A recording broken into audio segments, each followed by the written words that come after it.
샬롬, 류 선생의 구속사 천국열차, 유도순 목사님의 신구약 성경 파노라마를 낭독하는 시간입니다. 지금은 신명기 파노라마 11장입니다.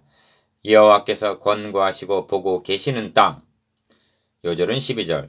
너희 하나님 여호와께서 권고하시는 땅이라 세초부터 세말까지 너희 하나님 여호와의 눈이 항상 그 위에 있느니라. 11장은 그런즉 하고 시작이 됩니다. 1절. 이는 본장이 10장에서 여호와께서 너에게 요구하시는 것이 무엇이냐? 12절 하고 제기한 주제에 대한 계속임을 나타냅니다. 크고 첫째 되는 계명은 여호와를 사랑하라입니다. 그래서 첫 절은 그런즉 너희 하나님 여호와를 사랑하여 그 직임과 법도와 규례와 명령을 항상 지키라 합니다. 1절 13절에서도 오늘날 너희에게 명하는 나의 명령을 너희가 만일 청종하고 너희의 하나님 여호와를 사랑하여 마음을 다하고 성품을 다하여 섬기면 합니다. 그런데 유념해야 할 점은 내가 오늘날 복과 저주를 너희 앞에 두나니 한 말씀입니다. 26절 하나님의 말씀에는 복과 저주로 가르는 기능이 있다는 점을 명심해야만 합니다. 즉 말씀이 선포되는 현장에서 구원과 멸망으로 가르는 역사가 일어난다는 말씀입니다. 그런 의미에서 모든 사람을 듣기 좋게 하는 설교는 복음이 아닐 수가 있습니다. 이 점을 주님께서는 나를 저버리고 내 말을 받지 아니하는 자를 심판하실 리가 있으니 곧 나의 한 그 말이 마지막 날에 저를 심판하리라 하십니다. 요한복음 12장 48절 듣고 준행하는 자에게는 복된 말씀이지만 복음을 배척하고 저버리는 자에게는 저주가 되나니 그래서 복과 저주를 너희 앞에 두나니 하는 것입니다. 우리 앞에도 복과 저주의 말씀이 놓여 있는 것입니다. 첫째 단원 1절에서 7절 여호와의 행하신 큰일을 기억하라. 둘째 단원 8절에서 17절 여호와께서 권고하시고 보고 계시는 땅. 셋째 단원 18절에서 25절 이 말을 마음과 뜻에 두고 자녀에게 가르치라. 넷째 단원 26절에서 32절 그리심산의 축복과 에발산의 저주. 첫째 단원 1절에서 7절 분석도표 주제 여호와 행하신 큰일을 기억하라. 첫째 단원의 중심점은 여호와의 행하신 큰일을 기억하라는 말씀이 있습니다. 도표를 보시면 너희가 여호와의 행하신 이 모든 큰일을 목도하였느니라를 중심으로 1. 너희가 오늘날 기억할 것은 하고 첫째로 애굽에서 그 왕 바로와 그 전국에 행하신 이적과 기사를 기억해야 하고 2. 또 애굽 군대와 그 말과 그 병거를 홍해물로 그들을 덮어 멸하신 일을 기억하고 3. 또 너희를 이곳까지 인도하신 광야에서 행하신 일과 4. 다단과 아비람 즉 반역하는 자들을 땅으로 입을 열어서 삼키게 한 일을 너희가 목도하지 않았느냐. 5. 그런즉 너희 하나님 여호와를 사랑하여 그 직임과 법도와 규례와 명령을 항상 지키라 합니다. 첫째 단원 1절에서 7절 여호와의 행하신 큰일을 기억하라. 너희가 오늘날 기억할 것은 너희 하나님 여호와의 징계와 그 위엄과 그 강한 손과 펴신 팔과 2절 하반절 기억해야 할 일은 크게 두 부류로 나누어지는데 첫째는 애굽과 바로에게 행하신 일이요 둘째는 광야에서 이스라엘 백성에게 하신 일입니다. 1. 애굽에서 그 왕 바로와 그 전국에 행하신 이적과 기사를 먼저 말씀하는데 3절 이는 10가지 재앙을 가리키는데 특히 장자를 멸하신 일을 기억해야 할 것입니다. 2. 또 여호와께서 애굽 군대와 그 말과 그 병과 행하신 일 곧 그들이 너희를 따를 때 홍해 물로 그들을 덮어 멸하사 오늘까지 이른 것을 기억하라 하십니다. 4절 3. 다음은 이스라엘 백성들의 행하신 일인데 또 너희가 이곳에 이르기까지 광야에서 너희에게 행하신 일 5절을 기억하라 하는데 너희 열조도 알지 못하던 만나를 먹여주신 일과 8장 3절 굳은 반석 8장 15절에서 생수를 내셔서 마시게 한 일 한마디로 사람이 그 아들을 아는과 같이 8장 5절 인도하여 주신 일들을 기억하라는 뜻입니다. 4. 그런가 하면 르벤 자손 엘리압의 아들 다단과 아비람에게 하신 일 곧 이스라엘의 한가운데서 땅으로 입을 열어서 그들과 그 가족과 그 장막과 그를 따르는 모든 생물을 삼키게 하신 일이라 6절 민수기 16장 1절 즉 모세와 아론을 대항한 고라일 땅을 산채로 음부에 빠지게 한 징벌을 기억하라 하십니다. 이상 말씀드린 것이 2절에서 말씀한 바 너희 하나님 여호와의 징계와 그 위엄과 그 강한 손과 표심팔 2절 하반절에 행사드린 것입니다. 5. 그러면 도달하게 되는 결론은 무엇인가? 너희가 여호와의 행하신 이 모든 큰 일을 목도하였느니라. 7절. 그런즉 너희 하나님 여호와를 사랑하여 그 직임과 법도와 규례와 명령을 항상 지키라는 말씀입니다. 1절. 기억. 모세는 이 세대들이 약속의 땅에 들어가서 지켜야 할 일들을 여러 방면으로 반복해서 강조하고 있는 것입니다. 왜냐하면 내가 너희 패역함과 목이 곧은 것을 아나니 오늘날 내가 생존하여 너희와 함께 하여도 너희가 여호와를 거역하였거든 하물며 내가 죽은 후에 이리랴 합니다. 31장 27절. 이러한 모세의 심경을 헤아리면서 신명기를 상고해야만 참뜻을 깨닫고 명심하게 될 것입니다. 그래서 여호와의 행하신 큰 일을 기억하라 하는 것입니다. 둘째 단원 8절에서 17절 분석도표. 주제 이른 비와 늦은 비를 적당히 내리시는 땅. 둘째 단원에는 땅이라는 말이 10번이나 나옵니다. 그러므로 중심점은 네가 들어가 얻으려 하는 땅은 네가 나온 애굽 땅과 같이 아니하다 하는 데 있습니다. 도표를 보시면 네가 들어가 얻으려 하는 땅을 중심으로 1. 여호와께서 너희의 열조에게 맹세하사 그와 그 후손에게 주리라고 하신 약속의 땅이요 곧 젖과 꿀이 흐르는 땅이라 합니다. 2. 네가 나온 애굽 땅과 같이 아니하다. 3.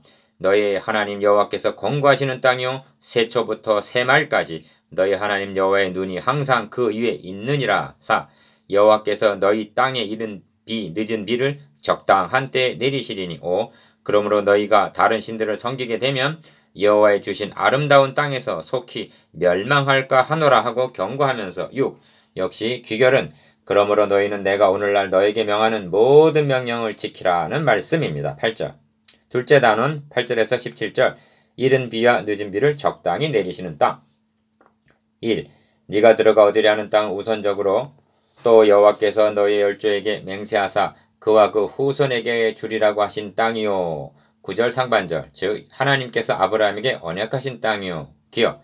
곧 젖과 꿀이 흐르는 땅이라 하십니다. 그러므로 네가 들어가 얻으려 하는 땅은 네가 나온 애굽 땅과 같이 아니하니 합니다. 10절 상반절. 어떻게 다른가? 거기 애굽에서는 너희가 파종한 후에 발로 물대기를 채소밭에 댐과 같이 하였거니와. 10절 하반절.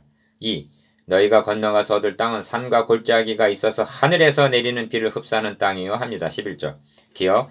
이는 광야로 된 애굽과 산과 골짜기가 있는 가나안 땅의 지형적인 특성을 가리키는 말이지만 12에서 14절의 문맥으로 보면 상징성이 있다 하겠습니다. 즉 애굽에서는 발로 물대기를 했다는 것은 인간의 수단 방법에 의지하여 살아간 것을 나타내지만 약속의 땅은 하늘에서 내리는 비를 흡수하는 땅이라 하는 것은 하나님이 공급해 주심에 있어서 의해서 살아감을 나타냅니다. 이 점이 이어지는 말씀에 더욱 분명하게 나타나는데 3. 너희 하나님 여호와께서 권고하시는 땅이라. 12절 상반절. 기억. 세초부터 세말까지 너희 하나님 여호와의 눈이 항상 그 위에 있느니라 합니다. 12절 하반절. 그래서 여호와께서 권고하시는 땅이라 하는 것입니다. 니은. 이 점에서 하나님의 통치와 주권하심에 대하여 한 말씀 드려야 하겠습니다. 하나님은 창조자시오 천지만물을 주관하시는 대주제자이십니다. 그런데 성경이 말씀하는 통치의 개념은 제한적입니다. 가. 대초에 하나님은 에덴을 창설하시고 아담 하와를 거기 두시고 합니다. 창세기 2장 8절. 하나님은 천지만물을 주관하시지만 통치의 영역은 자기 백성을 두신 에덴이었습니다. 그래서 생육하고 번성하여 땅에 충만하라 땅을 정복하라 하고 창세기 1장 28절. 통치 영역을 확장해 나갈 것을 명하셨던 것입니다. 홍수심판 당시에 하나님의 통치 영역은 방주 안에 국한이 되어서 남은 자 8명을 다스리셨습니다. 애굽을 심판하시던 밤에도 애굽은 하나님의 언약 밖에 있었고 통치를 받는 자들은 대문에 유월절 양의 피를 뿌리고 그 안에 머물러 있는 자들 뿐이었습니다. 오늘날도 하나님은 천지만물의 주관자시지만 통치를 받는 자들은 언약 안에 교회 안에 있는 자들인 것입니다. 출애굽한 하나님의 백성들을 약속의 땅으로 인도하시고 여호와의 눈이 항상 그 위에 있느니라 하신 것은 그들을 통치하신다는 뜻입니다. 4. 여호와께서 너희 땅에 이른 비 늦은 비를 적당한 때 내리시리니 너희가 곡식과 포도주와 기름을 얻을 것이요. 14절. 또 육축을 위하여 들에 풀이 나게 하시리니 네가 먹고 배부를 것이라 합니다. 15절. 기억. 여호와의 권고 여호와의 눈이 항상 그 위에 있느니라. 이른 비 늦은 비를 적당한 때에 내리시고 곡식과 포도주와 기름 등을 얻게 될 것이라는 12절에서 14절의 축복들이 신약의 성도들에게는 그리스도의 복음을 통해서 얻게 되는 축복들인 것입니다. 5. 그래서 너희는 스스로 삼가라. 두렵건대 마음에 미혹하여 돌이켜 다른 신들을 섬기며 그것에게 절함으로 여호와께서 너에게 진노하사 합니다. 16절에서 17절 상반절. 기억, 다른 신을 섬긴다는 것은 윤리가 아닙니다. 오늘날도 다른 신을 섬기는 사람들이 많이 있지만 그들을 처벌하지 않습니다. 이는 메시아 언약을 배반함을 가리키는 신학적인 문제입니다. 니은 그렇게 되면 어떻게 되는가? 가 하늘을 닫아 비를 내리지 아니하여 땅으로 소산을 내지 않게 하심으로 즉 은혜가 그치게 되고 나 너희가 여호와의 주신 아름다운 땅에서 속히 멸망할까 하노라 합니다. 17절. 멸망하게 되는 근본 원인은 윤리가 아니라 메시아를 배반하기 때문입니다. 오해하지 마시기 바랍니다. 그리스도의 구속을 믿음으로 말미암아 하나님과의 관계를 바르게 유지해 나가는 자라면 이웃과의 관계인 윤리에도 바르게 되는 것입니다. 이는 우선순위의 문제입니다. 그러므로 또다시 도달하게 되는 귀결은 무엇인가? 그러므로 너희는 내가 오늘날 너에게 명하는 모든 명령을 지키라. 그리하면 너희가 강성할 것이요 너희가 건너가서 얻을 땅에 들어가서 그것을 얻을 것이며 8절. 내가 오늘날 너에게 명하는 나의 명령을 너희가 청종하고 너희 하나님 여호와를 사랑하여 마음을 다하고 성품을 다하여 섬기라는 말씀입니다. 13절. 그렇게 하면 이른 비와 늦은 비를 적당히 내리시는 땅이 된다는 말씀입니다. 셋째 단원 18절에서 25절 분석 도표. 주제. 이 말을 마음과 뜻에 두고 자녀에게 가르치라. 셋째 단원의 중심점은 나의 이 말을 너희 마음과 뜻에 두고 자녀에게 가르치며 잊지 말라는 데 있습니다. 나의 이 말이란 한마디로 너는 마음을 다하고 성품을 다하고 힘을 다하여 너희 하나님 여호와를 사랑하라 하신 6장 5절 크고 첫째 되는 쉐마를 가리킵니다. 도표를 보시면 나의 이 말을 너희 마음과 뜻에 두고를 중심으로 1. 너희 손목에 메고 미간에 붙여 표를 삼으며 2. 또 자녀에게 가르치며 이 말씀을 강론하고 3. 또 너희 집 문설주와 바깥문에 기록하라. 4. 그리하면 열조에게 주리라고 맹세하신 땅에서 너희의 날이 장구하리라. 5. 만일 내가 너에게 명하는 이 모든 명령을 잘 지켜 행하면 너희를 능히 당할 사람이 없으리라 하십니다. 셋째 단원 18에서 25절. 이 말을 마음과 뜻에 두고 자녀에게 가르치라. 이러므로 너희는 나의 이 말을 너희 마음과 뜻에 두고 18절 상반절. 1. 또 그것으로 너희 손목에 메어 기호를 삼고 너희 미간에 붙여 표를 삼으며 18절 하반절. 2. 또 그것을 너희 자녀에게 가르치며 집에 앉았을 때에든지 길이 행할 때에든지 누워있을 때에든지 일어날 때에든지 이 말씀을 강론하고 19절. 3. 또 내 집 문설주와 바깥문에 기록하라 합니다. 20절. 얼마나 철저한 교훈인가? 이렇게 하는 것은 이토록 당부를 해도 잊어버리게 될 인간의 성실치 못함과 거짓됨을 모세가 40년간 뼈저리게 경험을 해서 알고 있기 때문입니다. 그리고 이것이 오늘날의 우리들의 모습이기도 합니다. 왜냐하면 타락한 인간의 심성은 예나 이자나 변함이 없기 때문입니다. 4. 그리하면 여호와께서 너희 열조에게 주리라고 맹세하신 땅에서 너희의 날과 너희 자녀의 날이 많아서 하늘이 땅을 덮는 날의 장관 같으리라 합니다. 21절. 유념하고 명심하십시오. 모세는 여호와께서 너희 열조에게 주리라고 맹세하신 언약을 잊지 않고 놓치지 않고 계속적으로 붙잡고 있다는 사실을 이것이 하나님 중심입니다. 5. 너희가 만일 내가 너희에게 명하는 이 모든 명령을 잘 지켜 행하여 너희 하나님 여호와를 사랑하고 그 모든 도를 행하여 그에게 복종하면 22절 기억 23절에서 25절의 복을 받게 된다는 말씀입니다.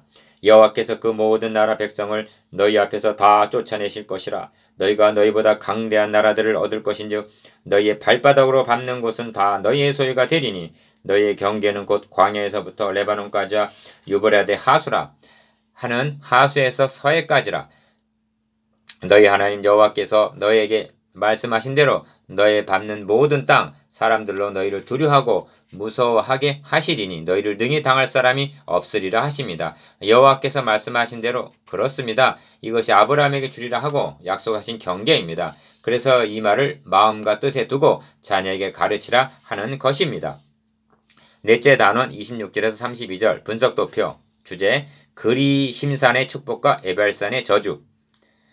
넷째 단원의 중심점은 내가 오늘날 복과 저주를 너희 앞에 두나니 한 말씀에 있습니다. 모세는 죽기 전에 시내산 언약에 참여하지 못했던 이 세대들에게 하나님께 받은 말씀을 전해주고 있는 것입니다. 그런데 하나님의 말씀을 가리켜 복과 저주를 너희 앞에 두노니 하는 것입니다. 왜 그런가? 도표를 보시면 복과 저주를 너희 앞에 두나니를 중심으로 1. 너희가 만일 내가 오늘날 너에게 명하는 여호와의 명령을 들으면 복이 될 것이요. 2. 여호와의 명령을 듣지 아니하고 본래 알지 못하던 다른 신들을 좇으면 저주를 받으리라 합니다. 3.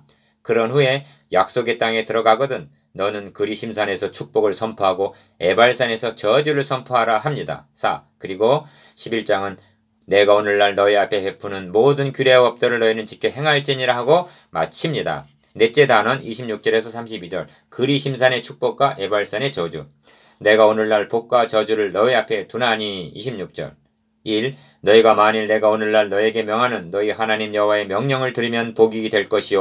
27절 2.